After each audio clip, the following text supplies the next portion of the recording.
Post দিছিলাম, পোস্টটা স্ক্রিনে দেখাচ্ছি, সমস্যা নাই।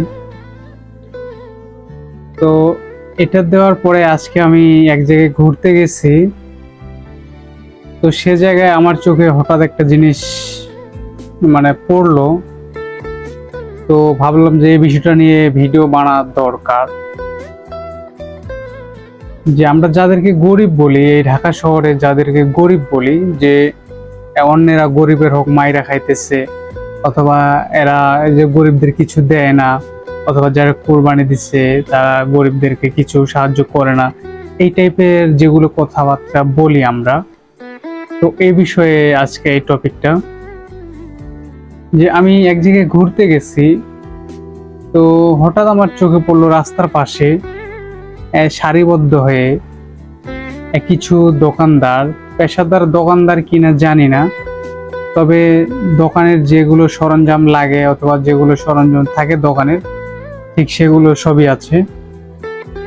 তো ওই দোকানদারেরা কি করে বসে আছে, এবং আমরা যাদেরকে গরিব বলি এবং গরিব মিসকিন যেগুলোকে বলি,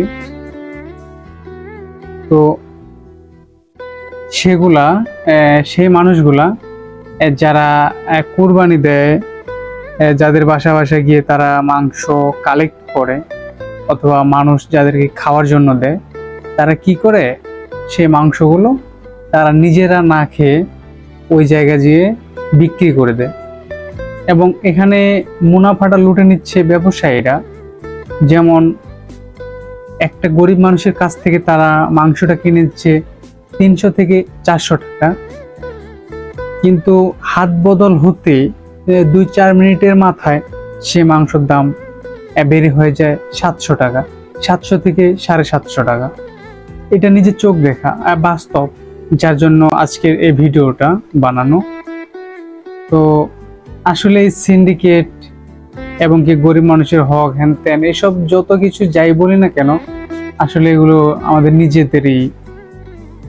যে আপনাকে একটা মানুষ একটা জিনিস খাওয়ার জন্য দিচ্ছে, তো আপনি সেটা যদি না খান এবং না খেয়ে যদি সেটা আপনি অন্য কারো কাছে বিক্রি করে দেন অল্প টাকায়, তো পরে কি বলবেন যে আসলে ঢাকা শহরে মানুষ ভালো না, এইটা না সেইটা না, বিভিন্ন রকমের কথাবার্তা বলবেন।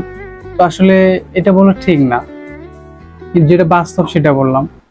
আর এখানে আরেকটা হচ্ছে যে, যদিও ওই ব্যবসায়ীরা এই গরিব মানুষের কাছ থেকে খুব কম দামে ক্রয় করতেছে, তো ক্রয় করে যদি আপনারা 50-100 টাকা লাভে সেটা বিক্রি করে দেন, তাহলে বাড়তি যারা গরিব মানুষ আছে, যারা কোরবানি দিতে পারেনি কিংবা দেয়নি, সামর্থ্য নাই, তারা যে মাংস কিনতে গেছে, তারা কিন্তু সেটা ক্রয় করতে পারত যদি বাজেটে বাজারের তুলনা যদি সেখানে 100-150 টাকা কমে আপনারা দিতেন, তাহলে সবার বাড়ি বাড়ি হয়তো মাংস যেত।